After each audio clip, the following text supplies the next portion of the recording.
السلام عليكم ورحمة الله وبركاته. قلب wanaagsan saaxiibayaal kusoo dhawaada muuqaal kale oo aan rabo inaan kaga hadlo wax loo yaqaano Excel expression ama habka loola socdo badeecadaada inay dhacday in kale.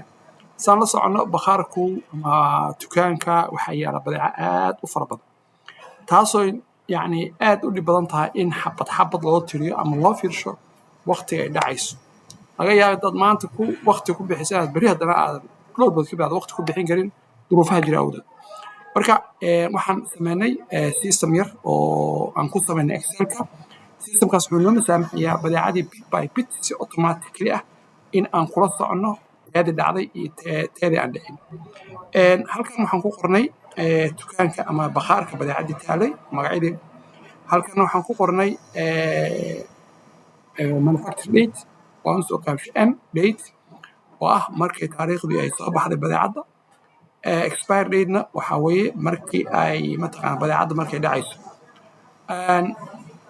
Life date-kaas oo L days aan soo gaabshay waxa weeye inta maalmood ay badeecadaas ooli karto.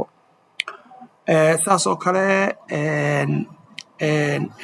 inta bilood oo mataqaan ay badeecadan ooli kartana waa aragtaan waa halkan. marka badeecadaasi marka qaarkood automatically isaga wadaya systemka oo yani tirooyinkan soo saaraya. Adigu waxaad gelinaysaa oo keliya xilligay soo baxday iyo xilligay dhacday. Kadib waxaad gelinaysaa oo kale inta maalmood oo hadhay. Kadib waxaad gelinaysaa bidihii. Kadib qaacidadaas aad u dhisaysaa. Markaas aad u dhisto ayaa waxaad samaynaysaa qaacido kale ayaa jirto halkaa lagu xirayo. Qaacidadaas markaa halkaa ku xidho ayaa waxaad samaynaysaa mataqaanaa automatic waxaad u arkaysaa badeecadaas intay mataqaanaa xaaladeeda say tahay ama taaskeeda halkaas ka arkaysaa. Haddaad doonto badeeco kale ku dari kartaa oo wax shidaa male waa ku dari karnaa. Hadda waxaan ku daraynaa oo kale sharaabka loo yaqaano tusaale ahaan mango oo kale. mango ayaan ku daraynaa. mango sharaab baan dhahnaa. sharaab okay.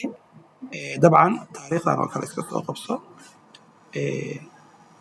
isku taariikh kan halkan soo qabo okay. kan waxaan ka bedelno waxaan ka dhigaynaa 7 bisha oo kale okay. Allahu mustacaan. kan halkan soo celi kan halkan soo dhig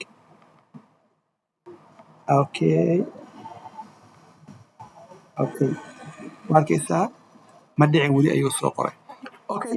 haddii aan halkan ka bedelno oo kale 2028 weeye 2026 maxaadaan ka dhigno maxaa dhacaya shuf uu dhacay hoos bishii koowaad ayaan noqotay waana 0 ku dhamaaday.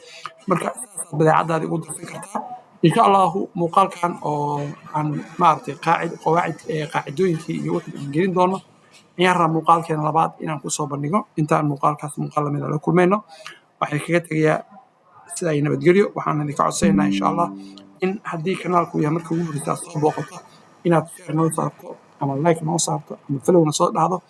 haddii aad horey noola joogtana like noo saar si walaalo badan oo muuqaalkan u baahan iga faa'iidaystaan. adiguna haddaad ka faa'iiday insha allah waxaan rajaynayaa inaad qaybta commentiga igula wadaagi doonto wixii aragtidaada. Asalaamu calaykum waraxmatullaahi wabarakaatu.